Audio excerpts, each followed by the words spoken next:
Hello and welcome. Today I'm going to be doing another video on Little Miss Jodi Hildebrandt. I'm going to be focusing on a 2001 audio clip from Jodi presenting her case study in the University of Utah while she is attending for the educational psychology program. There's just a couple things that really stood out to me as I was listening to this, especially after listening to hours and hours of Connections video with Jodi and all of her kind of modern day teachings. And there's just, it's a different view, I believe, of Jodi. Obviously, this is while she's still in school and not established yet, but it also feels very much so where she's at a stage of almost innocence. And I know it's really easy to paint Jodi out as just simply evil. Obviously, her actions at this point are abhorrent, and there's no excuse for them at all. We understand that. But she is also human, and she started somewhere as an innocent person. And I think that is what fascinates me, or what my interest and desire is to try to pinpoint maybe where this shift happened.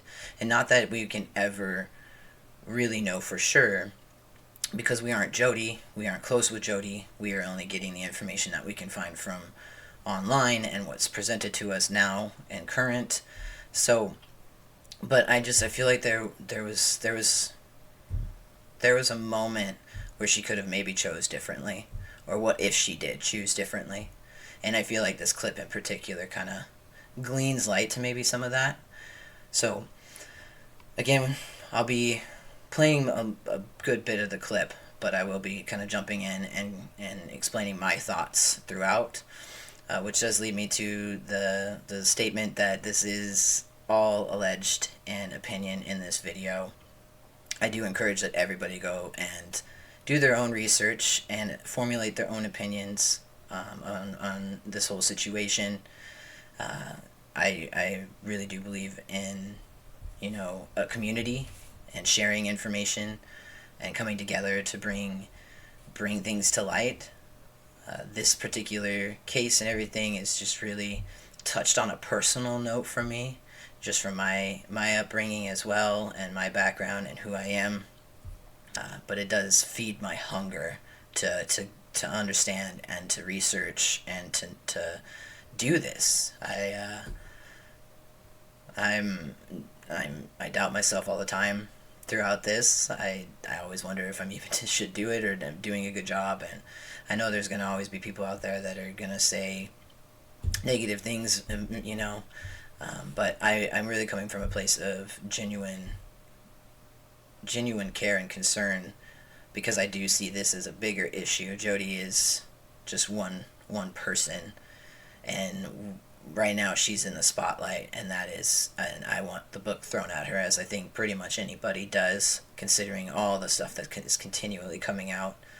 But I also know that she is not the only one. There's other things that have come to light too that aren't just not, they're just not getting as much traction or notice or notoriety, because we have Ruby Franke involved in this as well, which, thank goodness. But again, there's still more. There's still more going on, and the church plays a bigger role in this than I think they want to admit or be known. And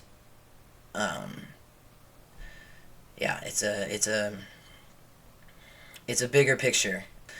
Anyways, let's jump right into this first clip, and I'm gonna be piecing it together. It's probably not gonna be the whole thing. I'm just trying to highlight different points that really stood out to me.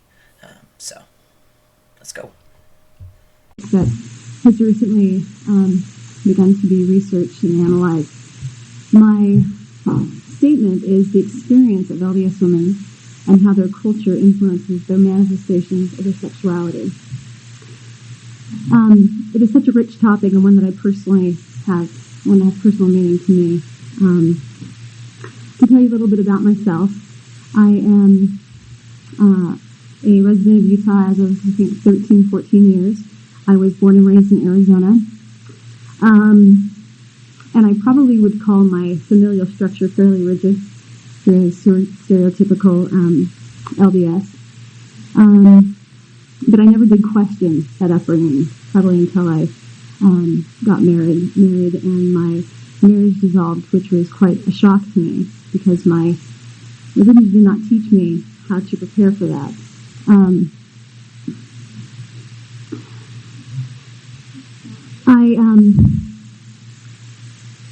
Thank you for shutting that door.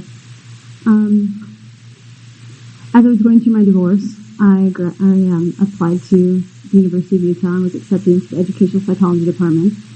And as I began my study there, I met a woman who is a professor of mine, took a class from her, and I divulged that I was LDS. At that point, I didn't realize that that was something I probably should not say up at the center of the valley. But she was very polite about the church, and numerous times we have conversations about the beliefs, and she had questions. She was seeing different clients and wanted to know more about the teachings of the church. And I felt like I was somewhat of a representative of the Mormon faith to answer some of her questions. So one day she asked me, I have a client and I would like to know if is it okay for LDS women to masturbate? And, I kind of sat up abruptly. I'd never been asked a question like that. And I said, I don't know if that would be all right. And it was at that point that I started really thinking about what the church teaches and how the church has influenced me as an individual and my sexuality. And if they would consider each individual woman as a separate entity instead of a big global group of people. And so that probably was the impetus of my wanting to study this particular topic. More questions are needed to be asked, and my desire is to genuinely know and comprehend these women's voices and the meanings they have put to their sexual development. From the women who feel silenced because of their religion to the women who are silent because of the sacredness of their religion, and to the array of women in between, the study is to know them and how they interpret their sexuality. Exactly what does the statement to me mean? I would like to understand from their vantage point how they interpreted the messages. And in research, it's called a phenomenological approach. Basically, it is sitting down with somebody and really listening to how they see the world through their own lens. I received a lot of interesting comments on the roles of mothers. Another talk for another time, though, I'm sure. Underneath the categories would be the particular quotes, statements from the women themselves, so that it reinforces these themes. And the thing that is very important with doing a qualitative analysis is that you go over it constantly. You're always looking for new themes, for new information, for new ways of looking at things. So I will be in constant contact with my participants to make sure that I'm understanding them accurately. I will also keep a journal. This is another element of qualitative research. Keeping a journal of my thoughts, feelings, awarenesses, new attitudes that arise, biases that I do have. And because it is a personal issue for me, I need to really be cognizant of where my mind is. If I am imposing and projecting my own biases upon them. All right, so kind of a short jumble of clips that I cut up from the first portion of this hour-long audio clip. But it gleans a lot of light, in my opinion. There's a lot to unpack in this. First, starting off with, we get a little bit more information on Jodi's family and her upbringing. Rigid, traditional LDS. She does share other information elsewhere, that her home was kind of void of emotion, that her parents were emotionally unavailable for all 7 of the kids, and that she learned to be good and to be a people pleaser in a way because she wanted to avoid anger, which seemed to be the most dominant emotion in the home, to her explanation, right? And so you take that that upbringing in the Mormon LDS culture, and now you present a divorce. And I'm just going to share an article directly from the LDS website to outline what they think of divorce. And it's pretty crazy because, we'll just read through it. When men and women marry, they make the solemn covenants with each other and with God. Every effort should be made to keep these covenants and preserve marriage. When divorce occurs, there's obligation. That's not important. The sanctity of marriage and family is taught repeatedly in the scriptures. It has been reaffirmed by modern prophets and apostles. But they say, despite the truth taught about the sanctity of marriage, divorce has become a commonplace in the world. Again, it references the fact that because family is central to the Heavenly Father's plan, obviously Satan seeks to destroy the marriages of families. But here's where it goes. Gaslighting to the max. Because of the poor choices and selfishness of one or both marriage partners, marriages sometimes end in contention, separation, and divorce. If instead of resorting to divorce, each individual will seek the comfort and well-being of his or her partner, couples will grow in love and unity. The gospel of Jesus Christ, it includes repentance, forgiveness, integrity, and love, provides the remedy for conflict in marriage. So essentially, if you're living truly in the faith and are handing things over to God and living by their principles of marriage, or the covenants of marriage, then you should find a remedy in your marriage. It should not fail. Those who have caused a divorce through their own poor choices can repent and be forgiven. Those whose marriage have failed because of what others have done can receive strength and comfort from the Lord who promised. So that last little bit is probably the most important piece to that, in my opinion. And that's because it says, those whose marriages have failed because of what others have done can receive strength and comfort from the Lord. Why this is so, I think, important is because from this clip and then everything, like I said, from now and the recent stuff with connections especially, I kind of, there's like a choice, right? Jodi is making choices, which is odd and eerily reflectant of her rhetoric, but she's constantly making these choices. And I think that because of how the faith and religion is within the Mormon culture, when she went through her divorce that like shattered everything. She was always being this proper, it sounds like Mormon, good person, and then that happens, and I believe for her, she probably, and based off of reading this and knowing the doctrines and the teachings that she's consuming through this time as well, right? Because she proclaims that she's LDS, right? Because she does mention that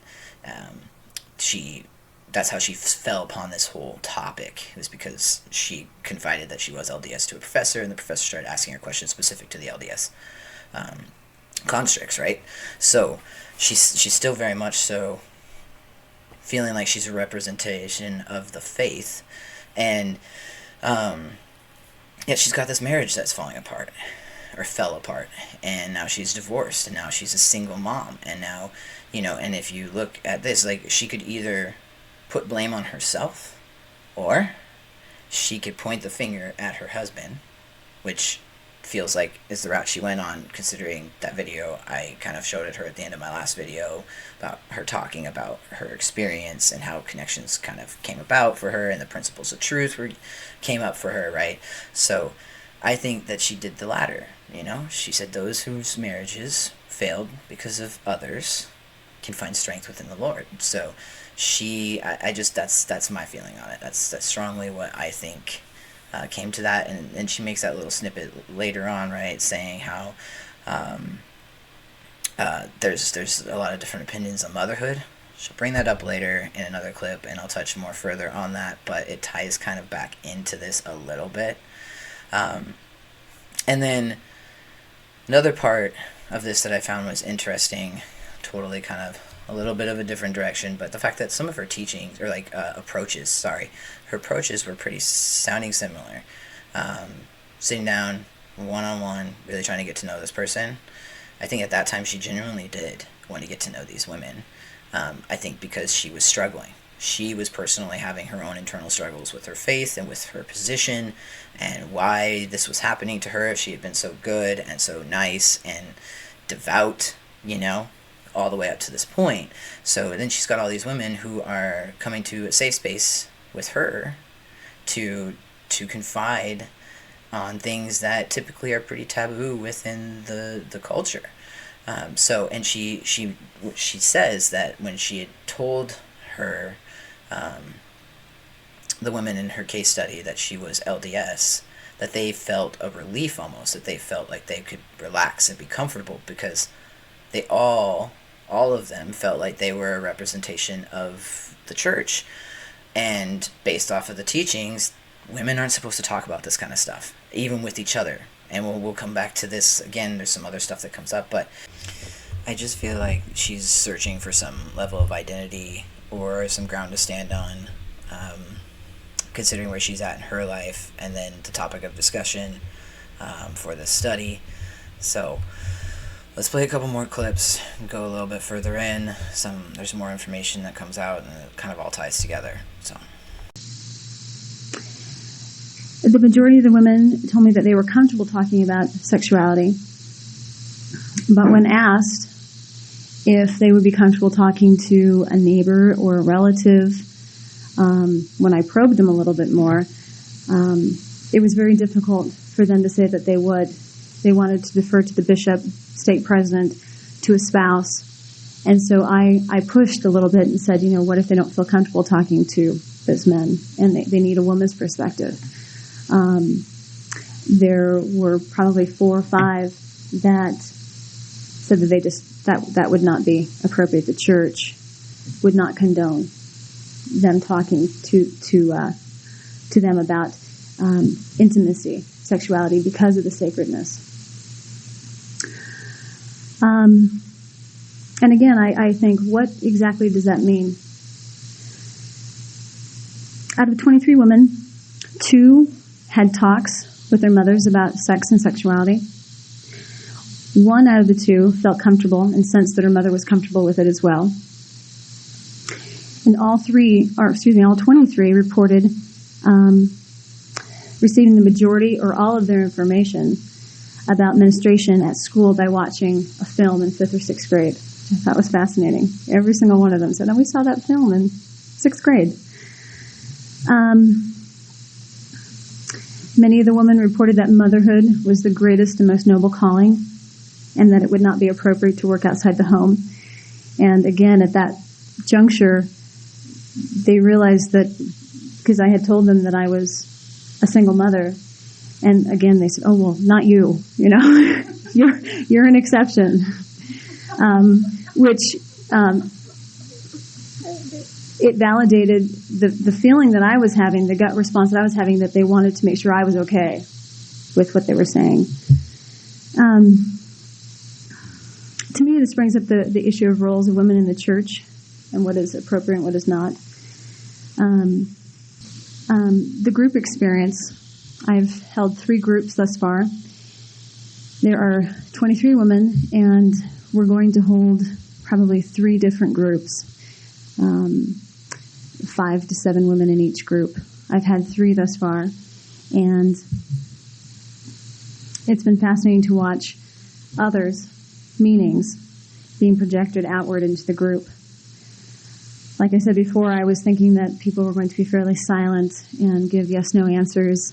But to my surprise, the groups have been very vocal.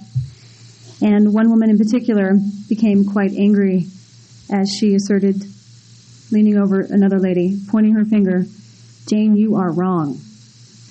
To me, it wasn't about right or wrong. It was showing me how deeply our values are rooted in us, and why it can be so difficult to change or alter what is no longer serving us. and also where judgment comes from.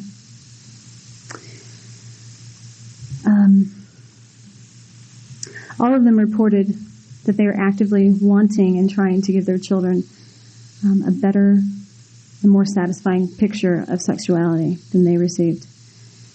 They want to be more open in answering their questions and actually give them answers to their questions of why instead of because or the church said not to.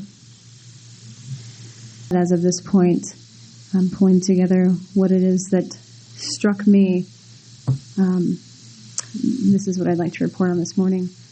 But I realize you probably have questions, which I would love your feedback.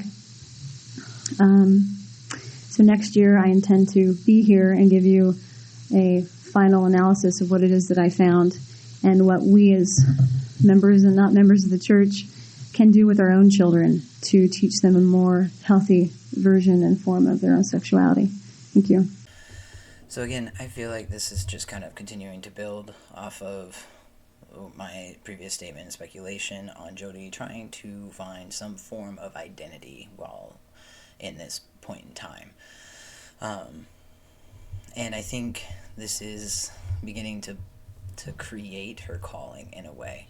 She found this particular niche, this study, and she found that it helped answer maybe some of the questions that she was having for herself. And also kind of seems like it's shaping up to be what she is quoted for talking about later. Jesse brings it up in their interviews that she believed that God was working through her and that she was going to be able to change some of the structures of the church, potentially. And I think a lot of it started, I feel like, right here with understanding that the roles that the church depicted for women especially were based on a faulty foundation, especially in today's age, Back then, like when she was raised, sex was very taboo and that was widely accepted. And now we're living, internet came about and we've progressed as a people and as a species, and some of these old-fashioned ways of religion do not apply successfully. I mean, you're not supposed to get divorced. Well, you can't prevent that always, and that doesn't, maybe in this case with Jodi, I got divorced, but it wasn't my doing. It was, at the fault of my husband. He wasn't willing to put in the effort, right? And so that's no fault of mine, and I should not be condemned or punished because of that. My family should not be, denied any sense of eternity, right? Like, that's just where my mind goes with this when I'm listening to it. And then, again, after everything that I know from her in today's age and connections and everything. And again, also it ties into the fact that she talks consistently about how this work started 15, 20 years ago. This is 15, 20 years ago. This is where it started, and I believe that I want to believe, I can't say that I do, but I want to believe that she started from a place of, humbleness and being genuine and wanting to learn things. But I think, again, power and maybe that tinge of narcissism underneath took a hold eventually. But this is, just my opinion, just what I'm taking from this based off of what I've studied. From here, I'm going to play a couple final clips from when people are actually talking in response to Jodi. There's just a couple pieces that were intriguing to me, and one little statement made by one of the speakers that just kind of gave me the chills a little bit, again, knowing what we know. So, let's jump in. So what I present today as a response is really a continuation of the conversation that I've had with Jodi, and I offer my remarks in that spirit. Jodi Hildebrandt is a pioneer, and she should be congratulated on her for research which begins a long overdue examination of the impact of LDS culture on women's experience of sexuality. I was very interested to learn from her that so few studies, even of women outside the LDS tradition, focus on the connection between women's religious and sexual experience, and that even fewer studies concentrate on the effects of religious culture on women's expression of sexuality. What about the experiences of women like myself who converted to Mormonism? How do we know that the experience of sexuality a woman reports is in fact linked to her religious culture, rather than to a host of other influences? Based on the responses of the women Jodi interviewed, however, I must admit that I doubt whether these women could be described as persons with a fundamentally healthy sense of sexuality. As I said earlier, Jodi Hildebrandt is a pioneer, and I applaud her for that. May her research continue and develop, and may others join her in related studies. In particular, may she and future researchers find creative ways to design their studies to overcome what may be the most significant hurdle, getting Mormon women to talk to them. And down the road a ways, may a subsequent generation of LDS women aged 30 to 50 report more positively about their sexual identities, and perhaps thank Jodi and other researchers for having helped to pave the way for such a beneficial and healthy change. First of all, let me say I'm very impressed, and I'm very excited with this work that you're doing. Having just completed a qualitative study myself, I understand some of the things you mentioned, like the fact that your method is being ruined. Let it be ruined. It's going to be okay. You're going to end up with more questions than answers. But that's the whole point of the study, is that other people are going to come in and they're going to answer those questions. You're breaking ground here. You're establishing a foundation. So enjoy that. You're a groundbreaker. And you mentioned also that your participants questioned your faith and whether you were LDS or not. And I found in my own experience doing qualitative research about the temple that people were much more comfortable knowing that I was LDS and had been to the temple, and therefore were much more open. So I think one of the challenges of doing Mormon studies and doing studies about things that are rather intimate like this, like the temple or women's sexuality, is that there's an obstacle that's put in place. If a non-LDS researcher were to do this, they would run into many roadblocks because Mormons are very inhibited about talking about things like this. So it's to your advantage right now that you're Mormon and that you're doing this research. So be open with people about that because it will help you research. Probably because of my own contacts, I don't know how to find them. I've put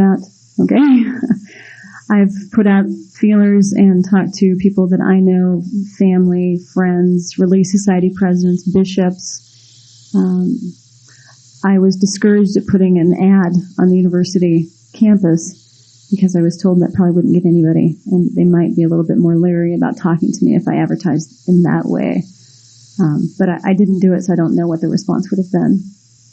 But a woman of color came to me and said, I really feel like I'm being ostracized from your study, and that I'd like to give my voice to the study. And my intention was not to do that to the women that I am interviewing. I just did not broaden my mind to think I need to get these other voices into the study. So if you know of anybody.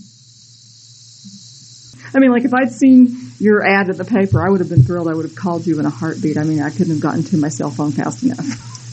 So I think you might be surprised at who would respond. And of course, I may not be typical, but I was pretty typical at the time. I was never able to identify the church as one of the culprits of my problems, one of the originators of, or a contributor to my situation, because I was so paralyzed by the idea that I would have to stand before Jesus Christ and be judged for the fact that anything I might have said negative about the church would have impacted anything. I was supposed to convert this man, not tell him how the church had contributed to my problems.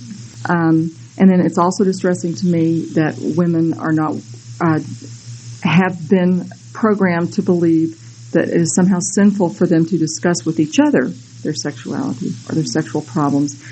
And yet they will go to their bishop, they will go to men to discuss this most intimate thing. First time I had ever discussed this with anybody, to talk with a psychiatrist. I made, and oh boy, is that the big taboo to break, to make an appointment with a psychiatrist. And I went down and I spoke with him for about 10 minutes. I said, I'm having problems with sex. I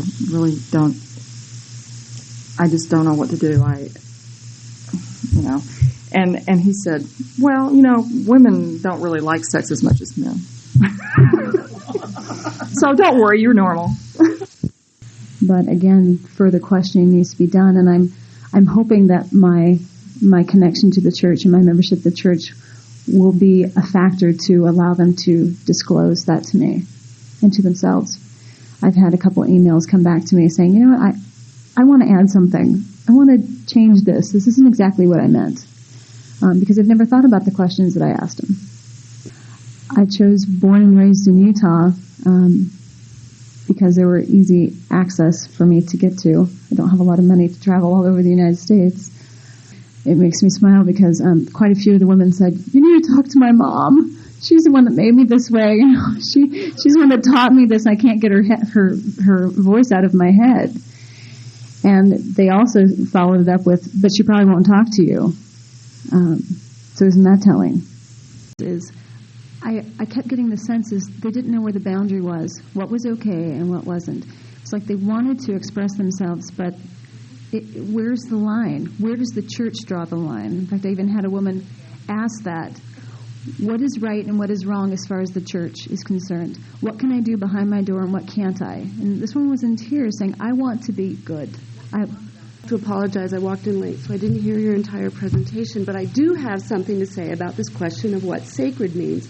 I was a participant in the Sacred Spaces forum yesterday, and I wrote a piece, and I tried to examine the word space. I was originally really upset that this was a space, since that's what women so often are, is a void, and I wanted us to be sacred presences, and I was trying to interrogate that. And I wrote something, and I liked it, and I gave it to my dissertation director.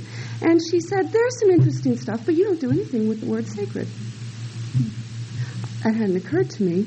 And I looked sacred up, and there were all these definitions, and as I said yesterday in my piece, I arrived at the conclusion that the definition of sacred for Mormons is just what Janet said: silence, prohibited. Something that can be enacted but cannot be scrutinized or analyzed or discussed. So whenever they say that, what do we mean by it? We mean we can't talk about it, and that's the sacred should be open to discussion.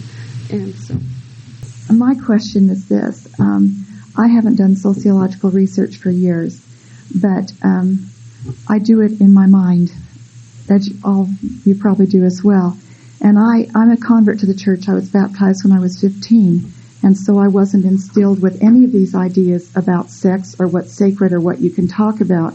I find that I'm a very different kind of Mormon, but I didn't start discovering this until into the more the center part of my life, in the middle years. And what I've discovered is that some people live a fear-based religion, and some people live a love-based religion. I live a love-based religion, and I am so amazed at the number of people who live in fear and who can't talk. But there are Mormons who have even been raised in strong LDS families who live this love-based religion, and it's very empowering to them. And I feel empowered by it as well. But I mourn for the majority that seem to be in fear.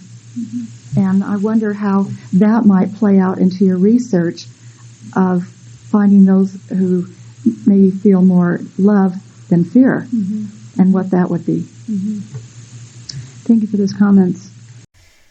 All right, I know that there was a lot there, and it was a long string of clips, but I really wanted to kind of piece certain pieces together that I think help identify a little bit of a pattern, in my opinion, and that I just thought were interesting points, both to Jodi, but also kind of outlining some of the things that are influenced by the church in a lot of ways.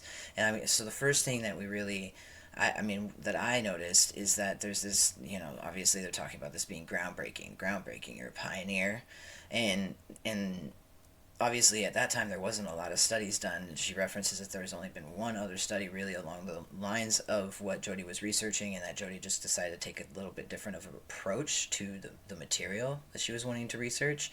So that may be so, but I also believe that because of that pioneer status, Jodi I think that ties into her trajectory a little bit, like the fact that she, okay, I'm pioneering on this, so I know I'm finding these things out. I'm the expert, right? And so I can't help but think that ties into everything as time goes on. Now these are all, there's definitely a span of time between 2001 and everything that happened in 2008 and 9, but yeah, you don't get to that point just, you're building up to it. That's something like I said, it's a slow burn almost. The other thing that I pulled from this was, obviously there is a little bit of a level of like Jodi wanting to empower women, right? Like she obviously doesn't agree with a lot of these constructs of religion in the Mormon structure. The fact that women have to go and speak to bishops or state presidents of the church, or their spouse, like their husbands. They don't, to speak outside of those areas is inappropriate. And so, and then they talk about how being sacred, these, in their opinion, and these women's opinions and these speakers' opinions, that it is equivalent to the word silence. We can't talk about it. We can't, it's sacred, so we can't have these discussions. And so, I think that Jodi found herself in a position where she wanted to empower women as well. And I think that is part of how, in a way, she manipulated the constructs of the church a little bit. Because if LDS Church and everything was referring all of her clients, she was able to put herself in a position to say, yes, I am a woman, but I can cross this barrier. I'm a safe space for these women to talk to, right?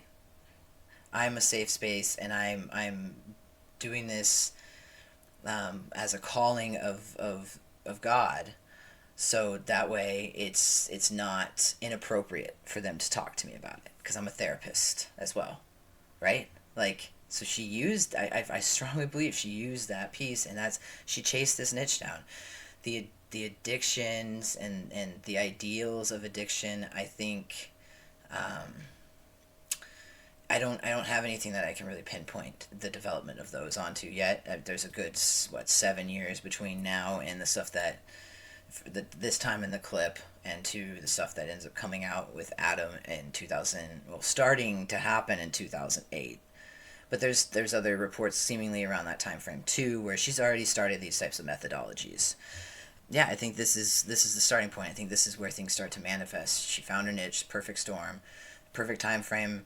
She's able to put herself in a strong position. She talks about the fact that she hopes that if she has the backing of the church, and she can talk about her being LDS affiliated and with that background, and then she would be able to break barriers in ways that people who don't, have association or affiliation with the church wouldn't be able to do. They wouldn't be able to break those barriers, because Mormons, they don't talk to people outside of the church. They're very reserved. And so, boom, now you've got this in to this whole group of people who are inherently vulnerable because of the views of sex and sexuality within the LDS Church to begin with. It's wild to me. It's wild. And then I mentioned before, that last clip I played at the very end, it gives me chills, because that woman is talking about fear-based religion and love-based religion. And that hits so close to home for me, because I totally agree that there's absolutely a difference. I look at that and say religion versus like faith or spirituality. I think there's just a difference. Religion is a construct. It is rules and guidelines created by humanity in a particular niche of humanity, and it's not, so I feel like there is a bit of separation there, but there is definitely a difference, and these two exist. Fear-based and love-based religion, they absolutely exist. And that it's it's crazy because she, again, I've talked about having choices. She had choices in all of this, and she chose to follow the path, ultimately, of fear-based. But she is marketing, selling, and presenting it as the opposite. And it's how those two things got morphed and twisted into this really just sick doctrine that she created is baffling in some regards, and at the same time you can see that a part of it at least I feel like I see that it's power and unchecked power in some regards. We've already discussed that there is an imbalance to a therapeutic relationship with the therapist and the client. The therapist has the power from the moment you walk through the door, realistically. And so, I think she ended up ultimately wielding it for evil as opposed to good. So, all right, so I'm gonna go ahead and reel this one in. I can't not look at Jodi and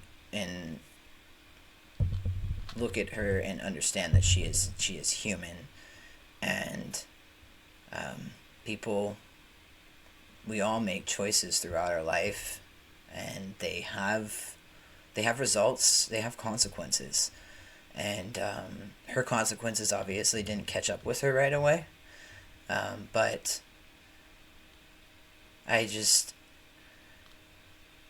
unless there's other information that's going to come out that talks about, her mental state or her psychological state, Jesse has hinted that there may be some underlying issues there, but there's no evidence to really point at that. But at the same time, either that exists and contributed, but there was things that happened along the way, and just like any other human being, she made choices, and I know it doesn't draw a direct correlation to go from women's sexuality studies to marriage, abusing married couples in your counseling techniques. It's a big jump, really, if you just look at it, to child abuse. But when you put all these little pieces together and you step back and you look at the whole picture, it's not that far of a jump at the end of the day, because it was something that was boiling and brewing for years. So, thank you for watching. I hope you got something out of this, and take care.